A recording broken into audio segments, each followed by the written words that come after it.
following is a special multimedia presentation from NorthJerseySports.com, sponsored by The Anvil. Let us introduce you. Hi, welcome to The Anvil. Let's get started on the tour, shall we? This is our designated area for warm-ups, calisthenics, abs, and stretching.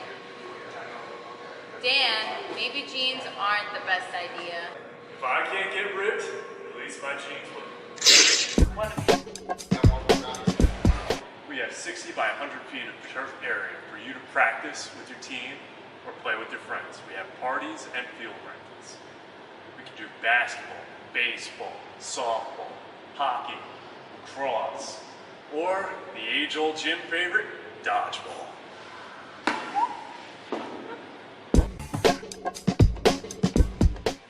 Here at The Anvil, we like to cater to all of our clients, even those who are not currently working out, especially the moms.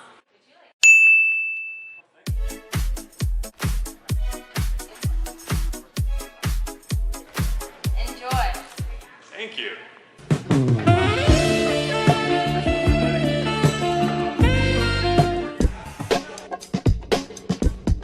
Here at The Anvil, we have the sleds to help you shred. Isn't that right, Tyler?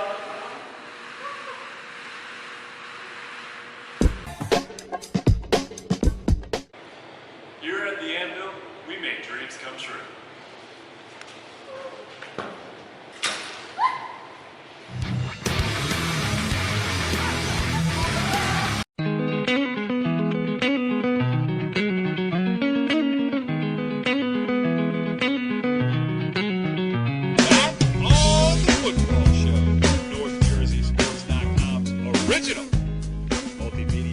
Talking all things football across North Jersey. This is season 7, episode 3, and we are knee deep in it. Time moves fast. The season is upon us, and now we are actually starting to find out a lot of things about a lot of teams in the local coverage area, and we are doing it with our illustrious panel of North Jersey football insiders, starting with the venerable one. He is Jimmy Avatabile. What's going on, Jim? Hey, Cor. Another big weekend. 3 games this week, and possibly another Thursday, Friday, and Saturday this week. So starting to get into the groove a little bit. You love the fact that Bergen Tech is playing those Thursday night games, especially now that Bergen Tech is off to a 2-0 start. It gives you a place to be. Oh, yeah, it's good for them. Anybody that goes through a long losing streak like that, I mean, it's got to be just really test your patience. And, we'll be talking with Coach later, but, hey, good for them. They put in the same amount of work anybody else does, and they're finally getting some good results. Yes, it is good to see. And as you just teased there, Ryan Lynch, the head coach of the aforementioned Bergen Tech Fighting Knights, will be our guest on this edition of the football show. 29-game losing streak snapped last week in the season opener, and now a 2-game win streak. So we will talk to him, and we will talk to him with the other member of our panel, the head Husky, trying to shake off a tough defeat for the hometown Huskies this week. Hot on the heels of the 23-21 scare that Dumont put into the Westwood Cardinals on the road, is the head Husky himself. He is Brian Carr. What's going on, Brian? Hey, another great week. Don't put those Huskies down, man. As Pat Rice says, you got to watch where the Huskies go, But Huskies, Don Barlow, 3 TD catches, big guy, basketball player. So the Huskies are a formidable team. A lot of other good games we got to see, a little Old Japan action, and got Asper Heights back on the winning ways. We got to see those guys, and I'm sure they're a lot happy over there too. And we'll talk about that more later. But it's we're getting going here. We're getting to see what we got, see where the teams are, who's the contenders, or somebody in the middle, and somebody that's not so good. So things are starting to shake out, and so far so good. We'll get into where everybody was this weekend. You guys were over in Ridgewood 16, Old Tappan 15. It's a 1-point game, a 1-point loss for Old Tappan. That was the season opener for Ridgewood, so very impressive. And I saw, through various social media channels, a good crowd available in Ridgewood. and they pulled one out, Jimmy. I mean, Ridgewood not known for its aerial attack, but they did complete one big pass when they had to, and that was enough to get the win against Old Tappan. You're right, Corey. That last game on Friday night was taking from the patented Chuck Johnson Ridgewood playbook. Keep the game close, stay in the game, and find a way to win. And that was a perfect example of that. Ridgewood, with a passing attack, I mean, that makes them even more dangerous. But Old Tappan, I watched them leave the field. I can't help but think that they felt they had an opportunity there. They had a touchdown lead. They were up 15 to 9. They were up 6. They had held Ridgewood. They had a short field. They had the ball at about the 35-yard line going in, and unfortunately for them, they threw an interception, which kind of gave Ridgewood life. And Ridgewood went on a big drive, and as you mentioned, completed a 4th and 17 for a touchdown. And I really think the difference the whole night was Old Tappan's inability to get off the field in 3rd and long and 4th down situations. And if you give Ridgewood an opportunity to win, they're going to find a way to win, and that's exactly what happened. And, I do have a little bit of inside information about what went on with Old Tappan after the game, because my daughter is a manager of the football team. But that stuff will stay in strict confidence, so I will ask Brian Carr, who was also at the game, his impressions of what was going on over there. Yeah, I mean, it was a bottom line at the end of the day here. It's Ridgewood executed when they needed to execute. The field goal kicker kicked the field goal early in the game and put them up by 3 points. And he had to come in under pressure, tie game here, 5 minutes left. He came in and converted the extra point for the game-winning point. But the key point, I think, as Jimmy said before, is the passing game. The connection between Liam Tarkenton and Tom Bork, they, twice they had the 2 TDs for them, and they connected with the big play there at the end. But I think the other key point, like Jimmy said, is Ridgewood normally doesn't throw. I mean, they threw, and this guy, Bork, caught 130 yards of receptions, 6 catches. Last year, all year, he had 17 receptions for 410 yards.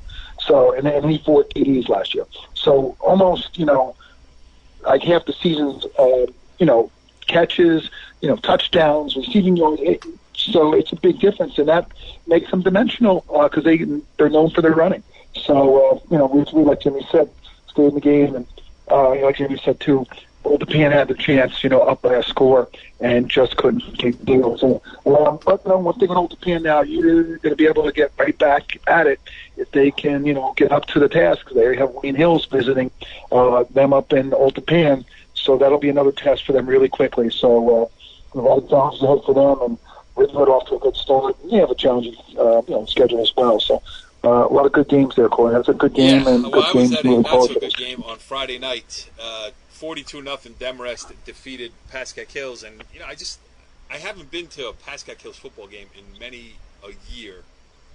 And I walked in. I'm on the sidelines of Pascack Hills, and Brooks Alexander, the Pascack Hills head coach, who we had on the show many years ago. I mean, I don't remember the win that they had, or he's a guy he takes what he has, he does the best with it, the best that he can with it. He has pride in Pascack Hills football. The team has pride in Pascack Hills football, win or lose or whatever. I mean, just a good guy, and you could see that. He knew he was in. He knew it was going to be uphill sledding for his kids all night for the 10 seconds that I talked to him, just as the game was getting started. So but you could just also see that he enjoys his job. He makes it fun for the kids. And Pascack Hills, when it plays a team at its level, is going to be fine. Demarest looked real good, 42-0 victory over Pascack Hills on the road, and that just sets up for what has turned into a nice little rivalry last couple years, Riverdale against Demarest. Maybe we'll talk about that a little bit later with games coming up this week, but I think my broader point is that, Brian, you said that everybody, it seems like the good teams all have tough schedules because the good teams are only playing the good teams, as we talked about last week. It's, non-public schools best on best, it's public school best on best, and then it's public school like versus like, for lack of a better term here, like when we're going to talk about Bergen Tech. And I really do want to say that the New Jersey Super Football Conference, I mean, we are quick to point out when, people in leadership maybe don't make all the right decisions or whatever, but the NJSFC has really given teams a chance to compete with teams of like size. So the big boys are getting good games, the good publics are getting good games against each other, and then the building programs are getting games against themselves too. So a little bit on a tangent, but it's just what popped into my mind here, and we're going to talk more about Bergen Tech shortly. A couple other ones though, Jimmy. I know Saturday night you were at the Battle of Wayne, and I'll say, well, we were talking before we came on the air here, and just, Wayne Valley can do anything it wants against Wayne Hills except beat Wayne Hills. It's absolutely crazy. I mean, they've been in ball game after ball game the last 5, 6, 7 years, and unfortunately for them, it just seems that it just never works out for them. I mean, that state championship game at Giant Stadium, MetLife, a couple of years ago was a perfect example of that. A big lead. I left. Some crazy things happen. Yeah, Corey left.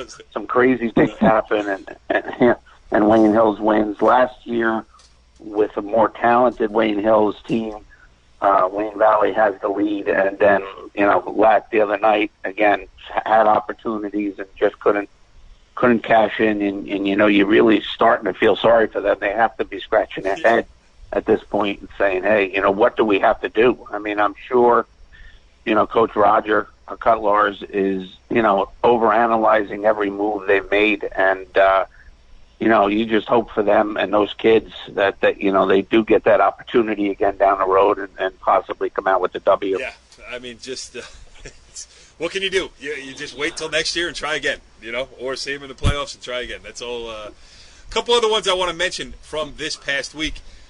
Nice venue up at Mikey Stadium in West Point. Northern Highlands with a quality win, comes back off the first week defeat against Old Tapan and wins 27-14 against Group 5 Clifton, so that was a good win there. And then a couple other ones I want to mention. Cliffside Park 21, Indian Hills 18. That falls into that latter category of, building program versus building program. Last year in a game I covered, Indian Hills won at Cliffside Park. This time Cliffside Park returned the favor in Oakland. And history going to be made. Cliffside Park football has fallen off the radar screen a little bit over the last decade or so, but if you know Bergen County history, you know that Cliffside Park Red Raiders are one of the most historically significant programs in Bergen County as far as public school goes. I mean, going back into the 50s and the 60s, and back when it was a more of a regional high school, more than just Fairview. I mean, Powell Park kids used to go there, and from other places as well. They're going to play the first night game in the history of Cliffside Park football in Cliffside Park. They're going to rent some lights, and they're having a big hootenanny shindig this Friday night too. So, worth noting, because Mandeel, the head coach at Cliffside Park, doing a good job of keeping those kids interested and keeping them moving in the right direction. And then Bry, what happened? Marist 13, Tenafly 12. Yeah, I mean, it's Tenafly is hanging in there. We got to give them credit. I mentioned earlier, both their losses, total difference in the games, 4 points. So, the Tigers are hanging in there.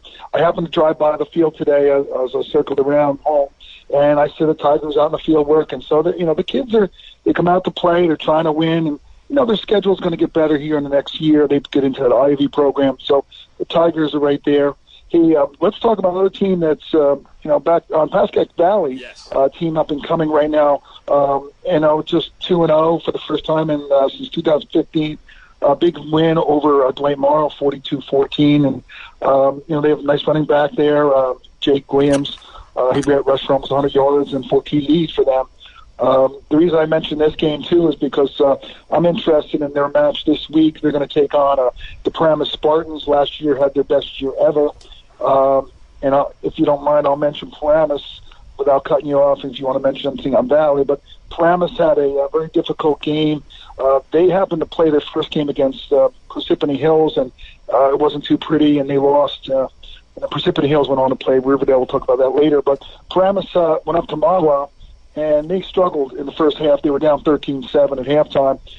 4 turnovers, 4 interceptions, and a couple. I think it was 2 pick sixes, or 1 pick six and another that ended up being a touchdown.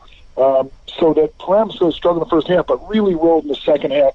The two stars, Trevor Bopp as well as Kyle Jacob, kind of took over in the second half, and they scored basically 3 unanswered points in the second half. So their defense stepped up, and they shut them down. So they're going to have a nice test this week when they go to Pascack Valley and play them. So that's what I'm looking at. As I've got circled as my games to go do this week. I don't know, Jimmy or Corey, you have anything else on Paramus or Pascack Valley? Right, Paramus, maybe not as deep as they were last year, but when you got those two guys, the quarterback and the running back, that's a pretty good place to start coming back. And then Pascack Valley, we knew it was going to happen. Craig Nielsen, he went out at the top of his game, and he was one of the best coaches in Bergen County in North Jersey for many years, and then he wins the back-to-back state championships. And it's a tough spot to take over for a guy like that. Lenny Cusimano, came in, a lot of turnover in the program, and it's taken him a couple of years to get things rolling back in the right direction. But, Jimmy, I never had a doubt that Pascack Valley was going to, get back to where it is, because they have good feeder programs. They have a strong history. They have good community support. They got guys who are out, coaching the younger kids and then moving them up to the next level. So, you go through the cycle, you ride it, and now Pascack Valley looks like it's certainly back as a playoff contender. Yeah, as you mentioned, they've played a bunch of young kids the last 2 years, and now that's starting to pay off. They certainly paid the price, and that we always talk about people saying, well, it doesn't matter if you play young kids. It does, from a physicality point, from an experience point. Yeah, exactly. There's a couple other teams, Corey, I want to mention. Obviously, Waldwick Midland Parks 2-0. 2 shutouts. Garfield 2-0. Yes. And Garfield's one of those. Garfield's one of those programs. We saw them against Hasbrook Heights in a game scrimmage, and we were standing in the coach's room at Hasbrook Heights, and it looked like it was a never-ending line of Garfield players. They have good numbers. They have very good size. They have very good athletic, skilled kids, and they're a team that could do some damage if they continue to get better. Obviously, Cresskill, coming off that big win against Heights, would there be any letdown against an experienced Beckton team? Beckton's good. There wasn't.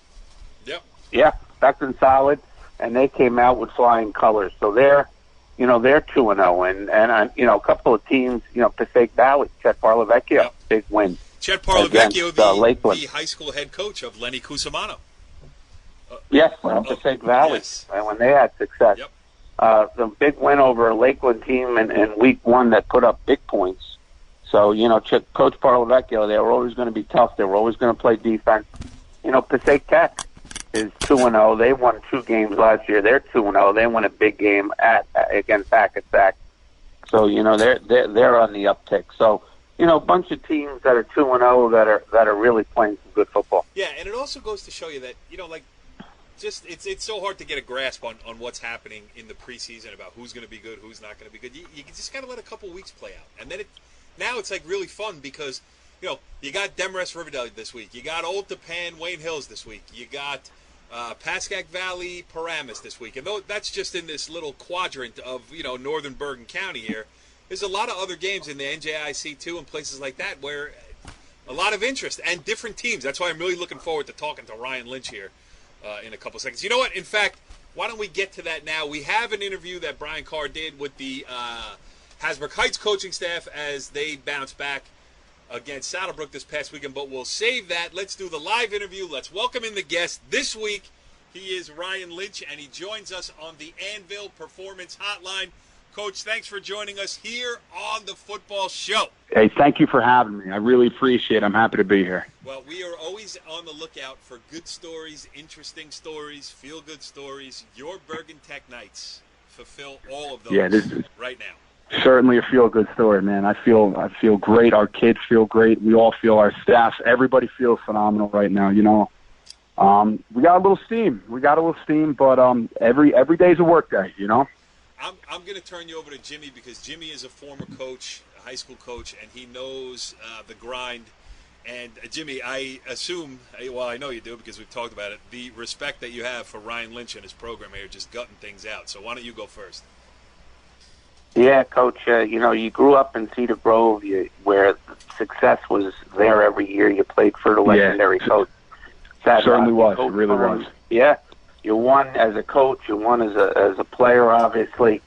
how difficult is it to take over a program where all you've known is winning, and you hit a situation where, for 3 years there were some very, very dark moments?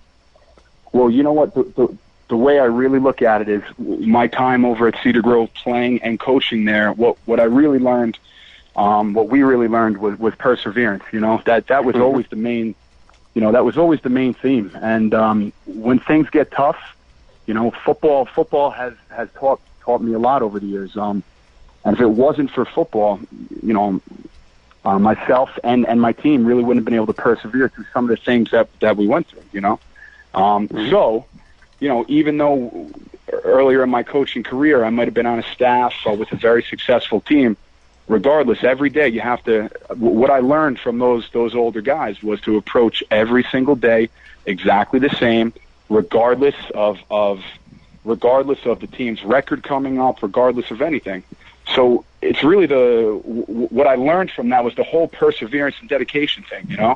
Regardless of what's going on, you got to keep getting back on the grind, and that's really what we try and instill in our guys. And they're taken to it. It's a beautiful thing, Yeah, well, 65-7 in the snap the losing streak with a 35-0 shutout of Fort Lee, follow it up with a 30-7 victory over Fairlawn. And one of the things that pops out to me is that you lost to both of those teams last year. So it just, yes, we did. So it just shows the turnaround here. Those are 2 L's, and now they're 2 impressive victories. So, maybe from an on-field standpoint, what has improved for your squad this year?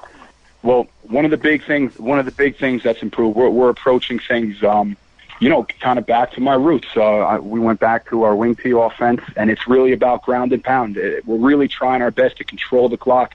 And the more time we have the ball, the less time the other team has the ball. That's the main concept. What we're trying to do this year.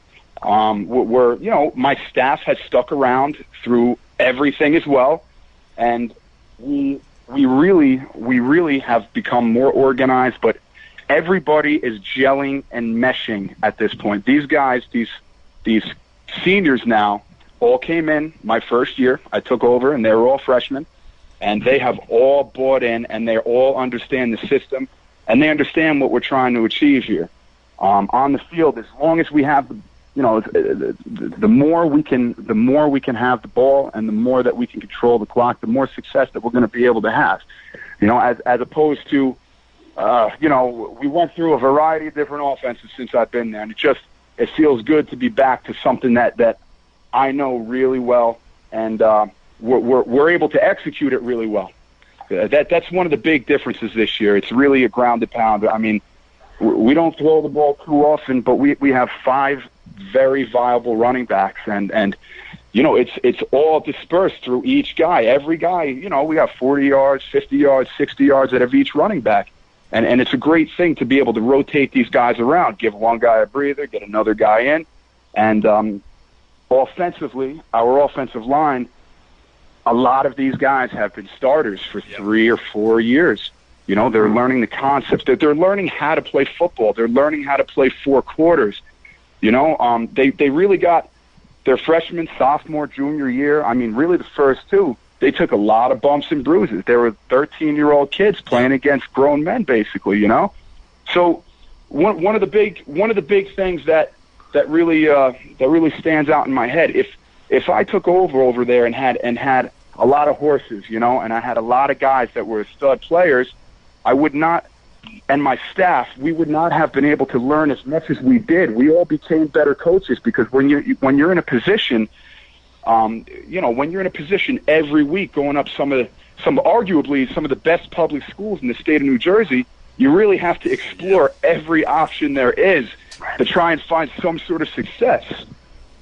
So the fact that we are, in such, rough situations for 27 games, it's made our team and our staff better as a whole. Things are finally starting to click. Things are finally starting to come together, and we found something that works for us, and we're gonna run with it as much as we possibly can. Remember, I just want to say, Brian and Jimmy, last year when we had Coach Tuero on for Lyndhurst, remember it was the same type of energy, same type of.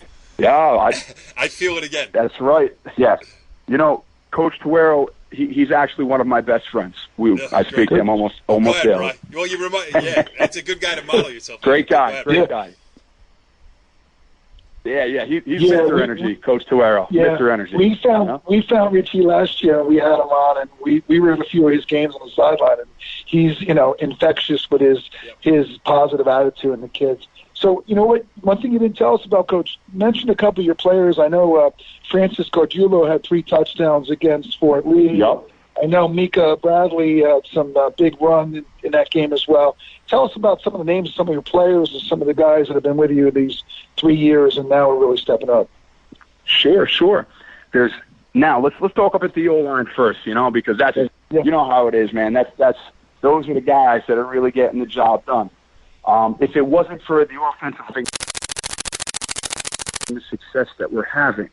So there's 2 brothers, number 53, Joseph Sciglitano, and his other brother, Anthony Sciglitano, who we actually moved out to tight end, who is, for 3 years in a row, he plays offensive tackle for us. He's a big guy. He's like 6'5", 280 pounds.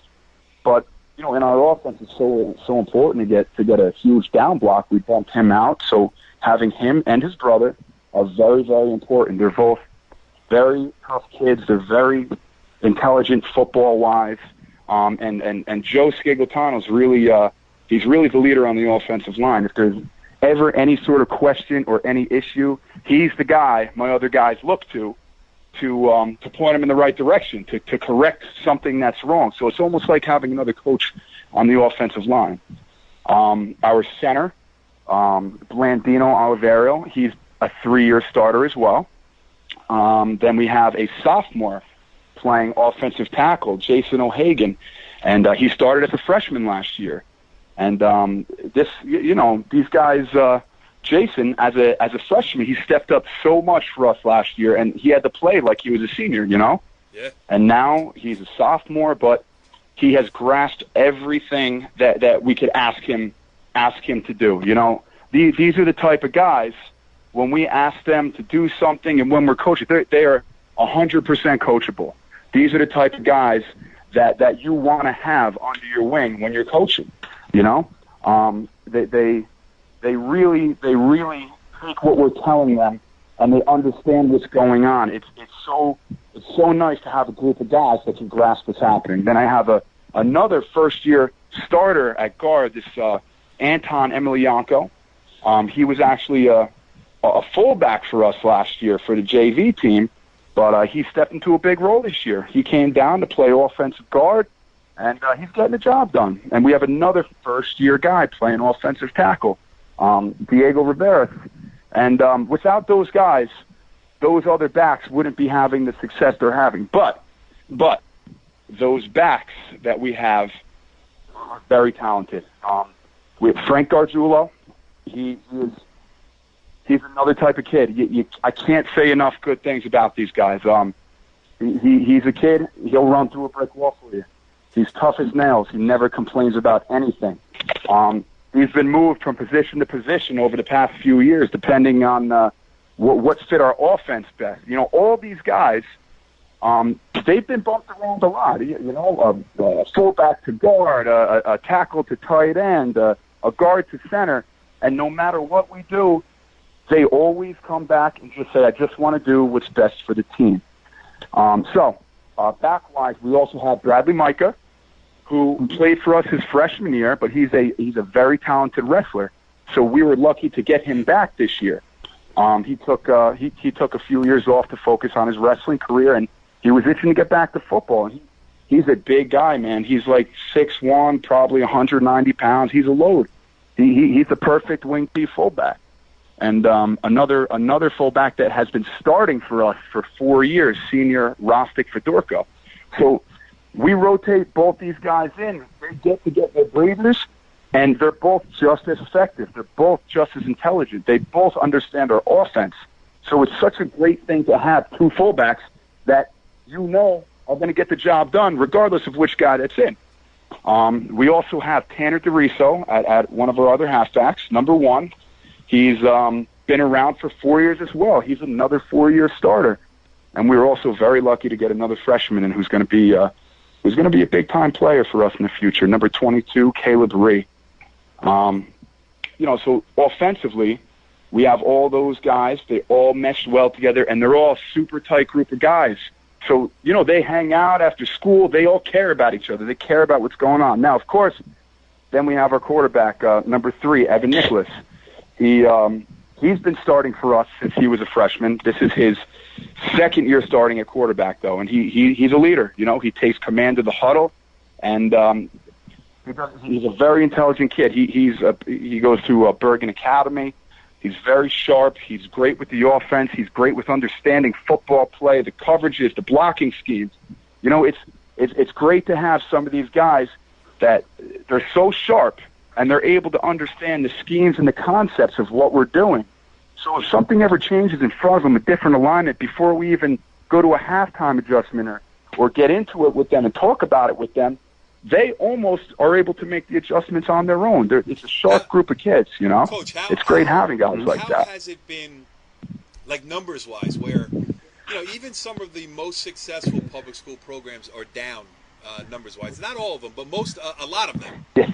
And, for your team, which, when you're from the academies, which is academically focused, and, not everybody's from the same town, so you got, I'm sure you got bus schedules, people aren't even on the same campus going to school.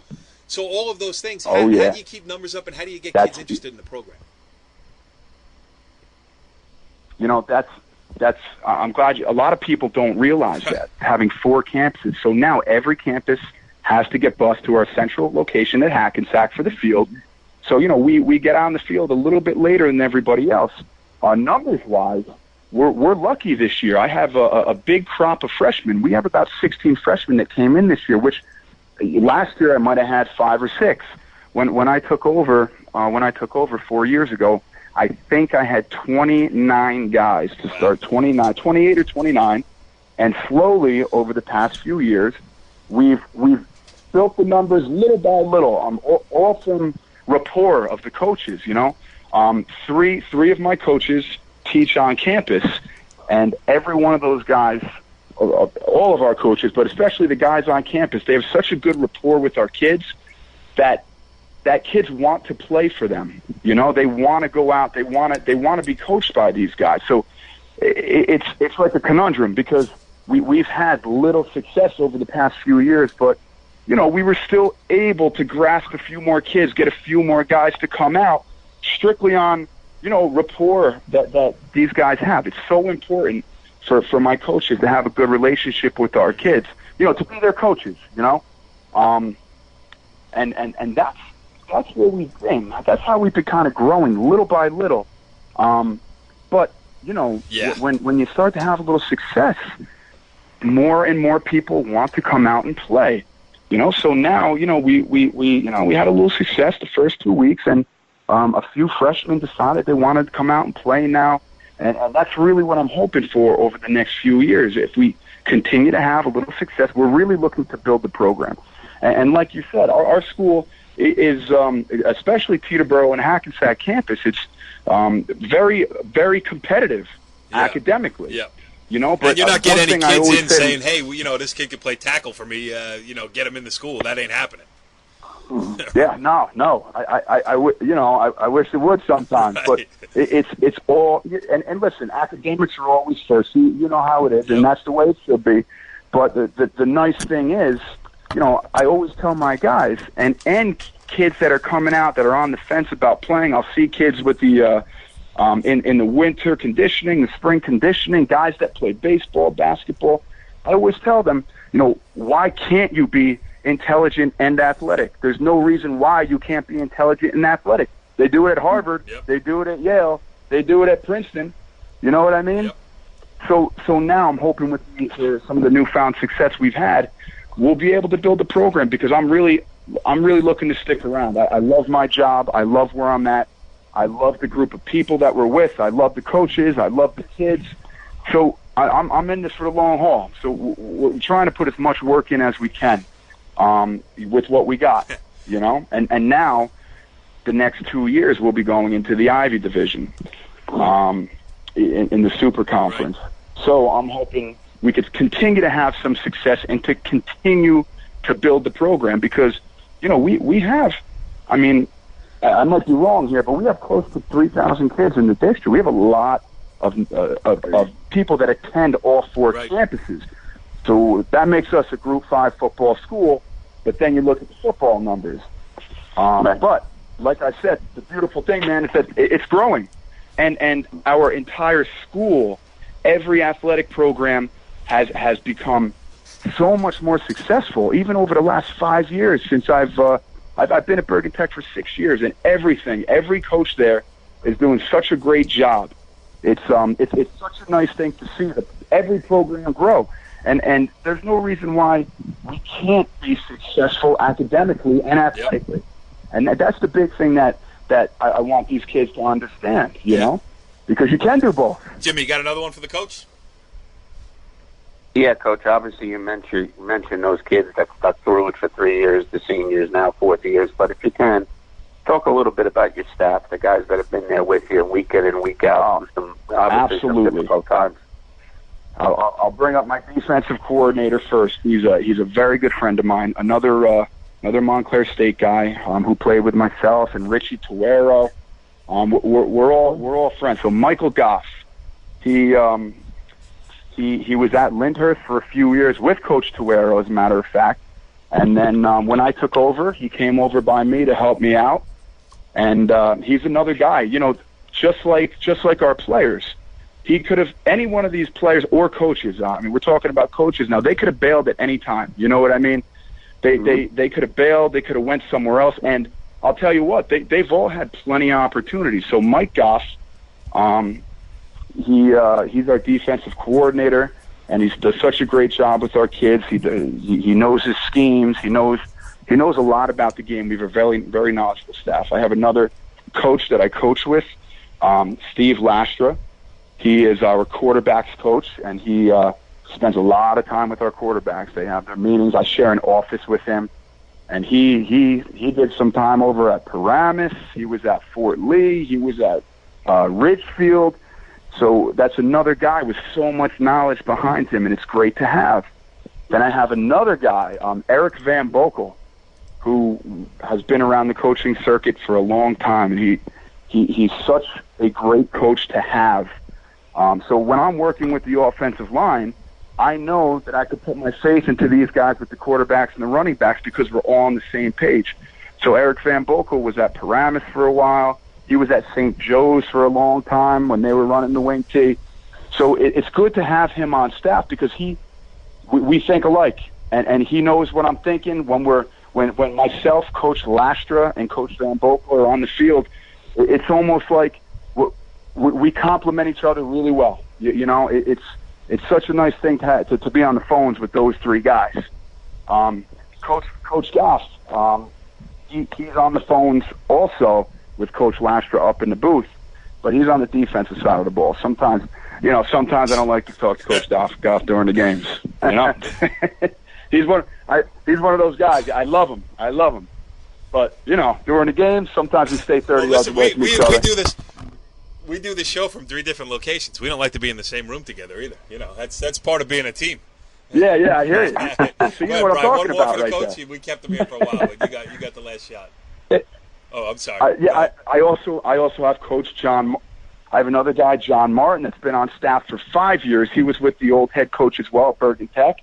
That's where I met him. He's our receivers coach. And then I have a guy from Garfield, Pete Barno. He's our special teams coach. We took him on staff 3 years ago, and it was his first high school coaching job. And he came on as a volunteer 3 or 4 years ago. Then he does such a good job. He's there every morning in the summer at 5 a.m. He does all the stuff that nobody wants to do. He gets out and he sets everything up. He runs our special teams. He puts so much work in, and the kid, all he wants to do is learn. So it's great having him. He wants to learn, and he's turning into such a good coach. All of our guys, we really do have a great staff. I can't say enough about them. We really, really do. Very knowledgeable staff, and I'm glad we're finally having a little success because they deserve it. Yeah, you put in the work, you want to get some results. I mean, that goes for any stage, and it's hard. It can be discouraging when you know you're putting in the time, and next thing you know, you hung with another loss. So 2 straight wins. I mean, what is it? Winning is the best deodorant. So it's probably smelling pretty good over there in the Bergen Tech locker room. Yeah. It certainly is. I smell great right now. You know. Hey, Coach, you mentioned earlier your schools are very academically focused. I know you went and played football over at Montclair State. Richie Tuero at Lyndhurst played over at Montclair. We love the NJAC, right? New Jersey football. Any of your guys you think will be moving forward and playing, continuing their football career into college at all, or mostly? Yes. Right now, number 53, Joe Sciglitano. He's got a few places in mind, and he's got the work ethic and the intelligence to do it. Listen, maybe if Frank Gargiulo possibly is looking to play at the next level next year, but I can tell you, Joe for sure is already he's got it in his sights, and he's got a few schools down that he's looking to play for, and listen, I think he'll be able to have plenty of success in the future. There may be another guy or two that's on the fence about it, but it's all about what they're looking to do over the next 4 or 5 years, Yeah. But for sure, I know Joseph Sciglitano is, possibly his brother Anthony as well. If you could use football to be the thing that gets you over the hump in some of these academically challenging schools, then that's what it's there for. Yeah, use football. Don't that's let right. football use you.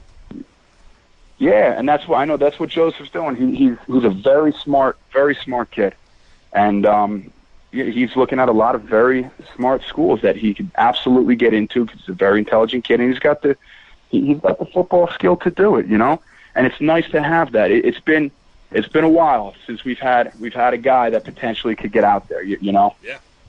Ryan Lynch, So. the head coach of the red hot, I say it again, red hot Bergen Tech Knights, and the greatest thing about it is that when you play the Thursday nights, the football show, by the end of the weekend, everybody's shot. No more football. I'm only going to 1 or 2 games next week.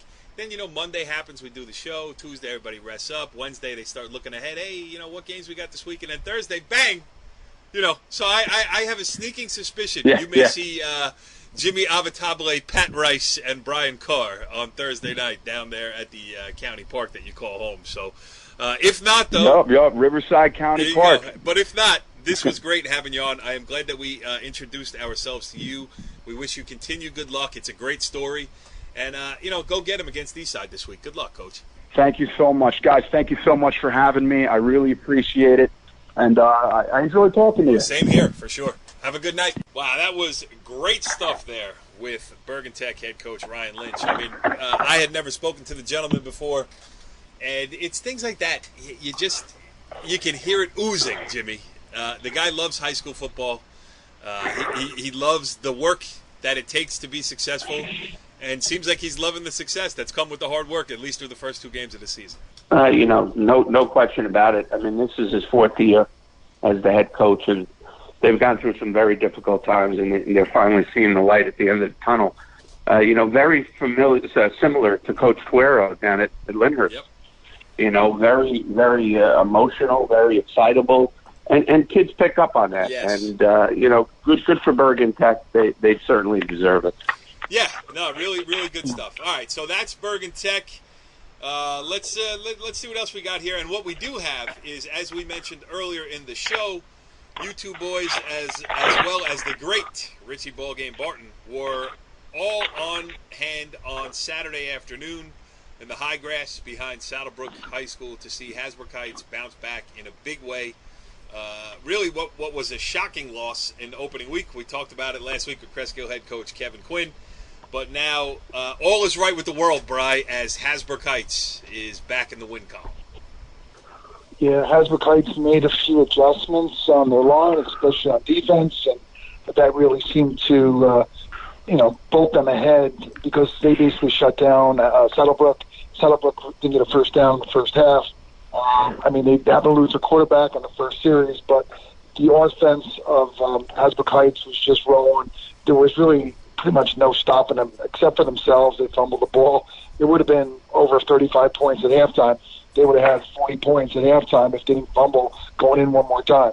So Heights ended up 34-0 at halftime, and then he took the kickoff, the second half kickoff, and ran it in for a score. So it was 40-0 with the first play of the third quarter. I mean, Spencer Lee, a great game. Robertson had a nice game running. Rocco Minicello. Rocky Minicello had a nice catch and a couple good runs. But their defense really stepped up, and the offensive line. So they got back in the winning ways. And, you know, I talked to Nick Short. Bear was quite in depth about his conversation about the week leading into this, and the Hasbrook Heights fans who expect nothing but wins every week, and it's pretty hard for them to go without winning every week. So, yeah, and it's not a bad time to lose that first game. I mean, a tough Presskill team who we see as looking good 2-0 right now, and so it's we got Nick, and I kind of put them together, Nick and Adam. All right, let's play it. Here's Brian Carr catching up with the head muckety-mucks of the Hasbrook Heights Aviators. Here in Saddlebrook after a strong Hasbrook Heights win over Saddlebrook. I'm here with Coach Nick Del Caso. We'll also get Coach Adam Beer. Was stopped last week, 15 in a row. Yeah. You know, and now you're back in the winning ways. How does it feel to be back? Well, it feels good to get back. We played a little bit more aggressive today. We got to take that into next week because Beckton's a pretty good football team, and we got to just expand on what we did this week and get better, improve. Right. Well, offense really seemed to play a better game tonight. Defense was really solid. I don't think they had a first down until the second half. Yeah, I think their quarterback getting hurt him. Right. It was the first series. Yeah, so it took a little bit off of them, but still in what we did, we had to do to play well. Nice and short and sweet, Nick. Thanks for everything, buddy. Thanks. Hey, we're on the show. Bear, talk about the game. How does it feel after 15-game winning streak was snapped, and now we have to come back and get back on that winning ways? Well, it feels a lot better than last week, that's for sure. Hey, we had a good week of practice. We had a long, 10, 11 days where, we were 0-1, and the kids knew that, and they worked a little harder, and we had a really good week of practice. We needed those extra days, and we got better. That's what it's about, man. You lose a game, it's not the end of the world. Well, a lot of people in town, everyone talks. We're so used to winning and being on top of the world that we're a little spoiled here. So when everyone asks us, hey, what happened? We got to get better. What happened? We lost a football game. Right. Okay, we lost a football game, and that happens. They're kids. They're 18, 17, 16-year-old kids, and we just got to get back. We took a step back. Now we got something to work for, and we're going to keep getting better. That's all. I know. Sorry to cut you off. I noticed you didn't get behind the sticks. There weren't a lot of penalties to really hold you back, so the offense was really able to gel today, I think. Really able to move it up down the field pretty smoothly. What'd you guys do different there to help get that going? Yeah, you know what? We just talked about it, all week. We said, we watched the Creswell game a few times. We offsides, penalties, holding this. And I told the team, I said, listen, if someone told me before the game that we were going to have all these penalties and sacks, we wouldn't have gone on a bus. Because against a good team like Creswell, you're not going to win a football game. Okay, when you turn the ball over, when you get all these penalties, I told them, don't expect to win football games against a really good football team like you did last week. And, the kids learned, and, they're very cautious about, getting penalties and like you said, going backwards. We didn't go backwards at all. We went forwards, and that's, we got better today, so we're very happy about that. Good. So looking forward, next game you go to play Beckton, will play Beckton down by you guys. What is that looking like? I saw them last night, Beckton. They're a pretty good football team. I'll tell you what, they do a great job. They're always tough. The tough kids down there in East Rutherford, Karlstadt. They work hard. They practice hard. It's a football town. They got a great junior football program down there. So the kid very comparable. Compares to Hasbrook Heights. These kids love to play football, and we're gonna have a handsful against them. They do a lot of good things. They're a really good football team, and we just have to have a great week of practice and get ready for Beckton next week. So. Talk about some of your offensive guys. Spencer Lee had a couple offense. Hit a good pass for TD, 2 runs. Talk about Spencer a little bit in the offense. Yeah, Spencer. Hey, listen, he was there last year. He was, had a great year as a junior. Now he's got to, take a little more leadership. He's a senior this year, along with Robertson and those guys, and they played hard. Spencer had a good game.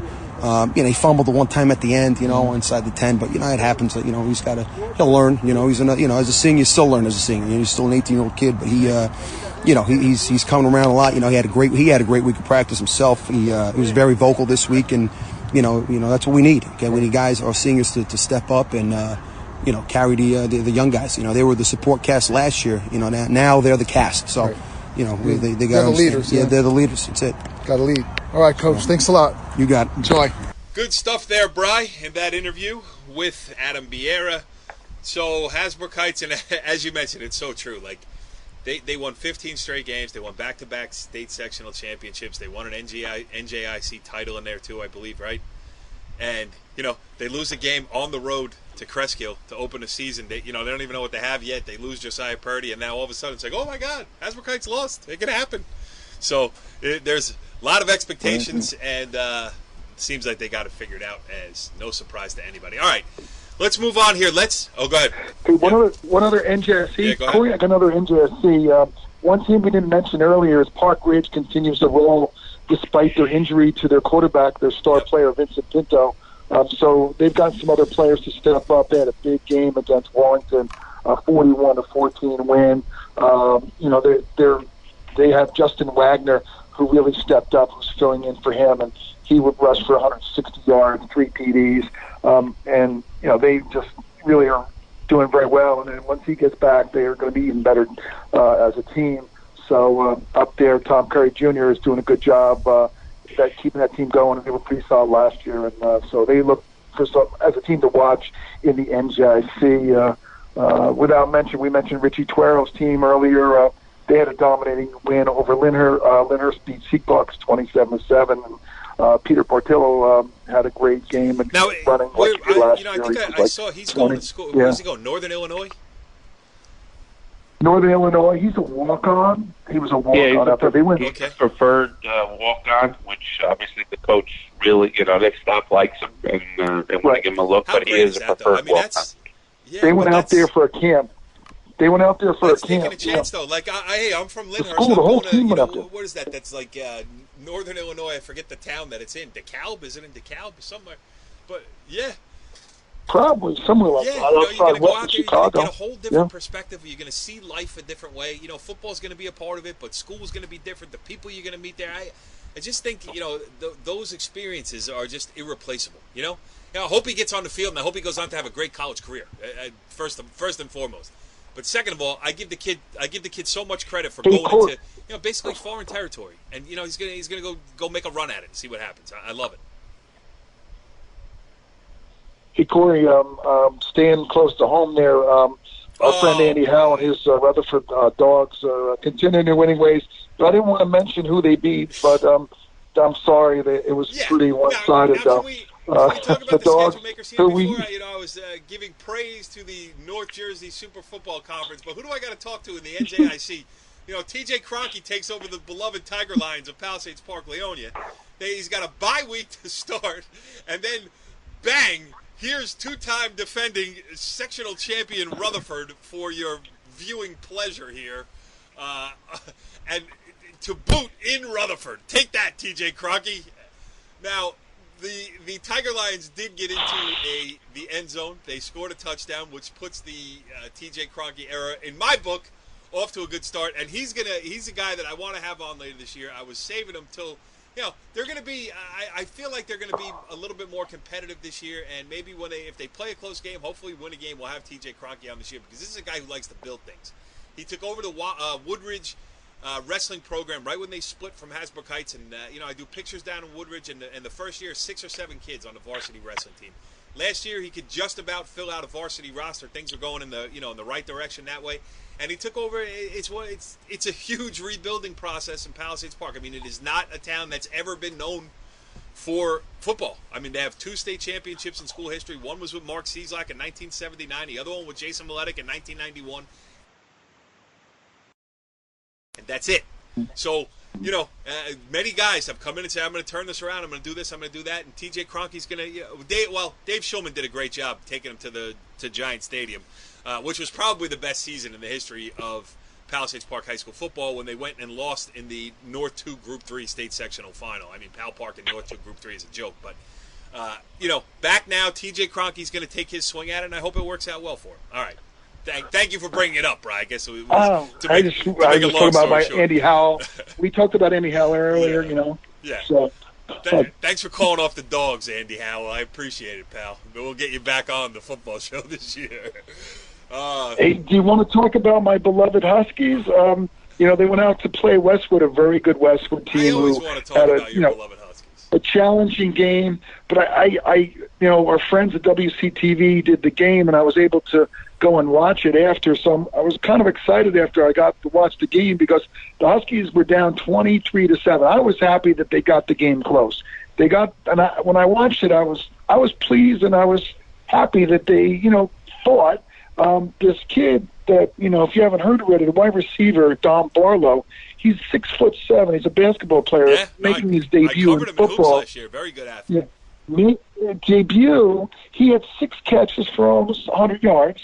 He had all 3 TDs. I mean, he was catching balls all over the field. And our friends at WCTV, Larry, was singing the praise.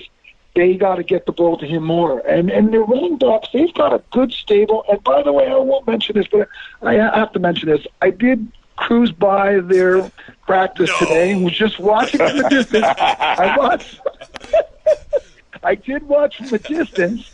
And I called my buddy Rich Kerber, the defensive line coach. He came over and gave me a little lowdown. He felt, this is what he said, he felt they could have won the game. They made some mistakes. I mean, they were down a lot, 23-7. I was just happy they got back. But, I was watching them practice. They got some good running backs, kind of like we heard Ryan Lynch talk about. He's got a stable. Looks like they've got a bunch of kids. They have a sophomore running back, Devon Turner, a nice running back, and a couple other guys. Matt Stewart is an older guy. They've got and their line is back. So hey, they got to get over the hump at the end of the day. I mean, they got to beat a team like Ramsey, Mawa. They lost here now to Westwood, but you got to beat a team. Lakeland is on their schedule. They play Ryan Lynch's team in 2 weeks. They play them down there. They play them, so that's on my schedule to go down and see Dumont play down there. So, this week they take on Indian Hills at home Friday night. So, the Huskies got something to work with, which we haven't had much in a while. They had lost 18 games in a row, too, a few years back. About, 5, 8, whatever years ago. I try to don't pretend. They lost like 18 games in a row. Yeah, they lost a lot of games. But Coach Bird, I like Ricky a lot. He played with my son. And Ricky's a tough kid. He's very competitive, and we don't always talk too much because he's so competitive. But I'm always happy to talk about the Huskies. And in a loss, they did very well. Hey, listen, if I'm able to wax poetic about the Palisades Park Leonia Tiger Lions after a 48-7 thumping on opening night, you could certainly gloat a little about a 23-21 loss on the road at Westwood. Yeah. Right. Yeah, so it's fun. It's the opening game, and the kids always need something to work towards, and our friends at WCCB, they were speaking so highly. They've seen them get better and better. So, it's great to see. There's other teams out there. Let's not forget. So, but the Huskies look like they're on track. And one other team I'll mention that came back. You had Richfield went over. Lost to Ramsey. Ramsey had a tough game early in the year. Is, no longer a Richfield Park, right? Richfield Park, right? Yeah, but Richfield Park, but Ramsey had a tough game. I think it was Lakeland they lost to and had a tough game, and they've come back. So as I mentioned, Dumont's got to play Ramsey. So Ramsey's a good team that's going to come up ahead of them in their schedule. That they need to get over that kind of hump. Jimmy. So. All right, so let's just look ahead. I mean, we got a long show here this week already in the bank, so let's just move along quickly and I don't know, Jimmy, if you want to say anything about if we missed anything from last week's games, or even if so, push us forward coming up next week too, and even touch on some of the non-public stuff, which is about to get into the nitty-gritty of them playing each other here. Yeah, you mentioned we haven't mentioned much of the non-publics because they've been out, gallivanting across the country, playing national teams. But now they're back in the division. This week you have DePaul at St. Joe's, you have St. Peter's at Bergen Catholic, You have Paramus Catholic at Hackensack. Hackensack desperately needs a win. If they lose, they go to 1-2. So that's a do or die type game for Hackensack. So, we're going to start seeing these teams now when they come back. Don Bosco against West Orange should be a win for them after they played two top 10 teams. So, now we're going to, now we're gonna see where everybody starts to shake up within the division. Yeah, it's going to get interesting there, and that should be fun too. And there's a lot of great public school games, as we talked about at the beginning. So I think this is the week that high school football really takes flight here. Because I think you got a little bit of a feel of who's good, who's not, and what the good games are, and where to be. Hey, two other games, guys. Two other that we didn't mention. Ramapo is going to play Northern Highlands, so that'll be a test for Northern Highlands to see where they're shaking out after their big win over Clifton this past week up at Mikey Stadium. And then Ridgewood, who we saw last week, travels down to Irvington to play Irvington. So two, Group 5, contenders that are, always traditionally good schools, both Ridgewood and Irvington. So there's a lot of big games. It's too bad they don't schedule them a little bit better for us to get to more games, but we will do the best we can. And Thursday, Friday, and Saturday, and maybe 2 on Saturday. Check them out. You never know. BG Car Sports, as many as we can go. What is it? Check them out on. Try to keep up with him on Twitter. I dare you, Brian Carr. He will be. Once I go to a game, we tweet. You follow us, you'll know what the scores are at these games. I usually try to get it out there and share whoever might want to follow what the score is in any of these games. And we're trying to earn our press pass from the New Jersey NJSIAA press passes here, So we let them know. There's nobody does it like us during the football season and goes to as many games as we do. We go to more than, not to name any names from any different newspaper than any of those other guys. And they do that full time. You know what I mean? So we get to a lot of games. We see a lot of football. Are you listening at NJSIAA? We will see you next week on the Football Show. Follow the leader.